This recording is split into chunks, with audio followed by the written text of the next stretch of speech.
৫৫,০০০ কোটি টাকার মতো পিডিবিকে ভর্তুকি দিতে হয়েছে। এবার সেটা আরও বাড়বে যেহেতু জ্বালানির দাম, বিদ্যুতের দাম বাড়ানোর একটা পায়তারা চলছে, আলোচনা চলছে, যেহেতু জ্বালানির দামও বেড়ে গেছে। সরকার আসলে কোন দিকে যাবে? আপনি জনগণের দিকে ঘাড় ঘোরাতে বলছেন। সরকারের সক্ষমতা এবং জনগণের যেই ক্রয় ক্ষমতা সব কিছু বিচার বিশ্লেষণ করলে কিভাবে এগোনো দরকার? আমি মনে করি দাম বাড়ানোর সিদ্ধান্তের দিকে যাওয়ার আগে অন্য সব পসিবল যে সমস্ত পথ আছে সেগুলি আগে এক্সারসাইজ করা উচিত। কিন্তু সহজ হচ্ছে মানুষের উপর চাপানো। বিআরসির শুনানির ডকুমেন্ট থেকে দেখলেই বোঝা যাবে যে কি কি ধরনের কারণগুলো, কি কি পথ আছে এটা কমানোর।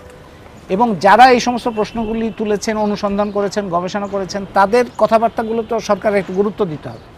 না দিয়ে খুব সহজ পথ মানুষের উপর চাপিয়ে দিন, ভর্তুকি কমাইতে হবে, IMF বলেছে ভর্তুকি কমাইতে হবে। মানুষ এই কথাটা তো মনে রাখতে হবে যে জনগণ ভোট দিবে একটা রাজনৈতিক দলকে দেশ পরিচালনার জন্য, আর অর্থনীতি পরিচালিত হবে IMF এর কথা। এটা তো হইতে পারে না। এটা তো IMF কে তো সরকার ভোট দেয় না, এখন তো নির্বাচন হয়, তাহলে IMF এর আসা উচিত।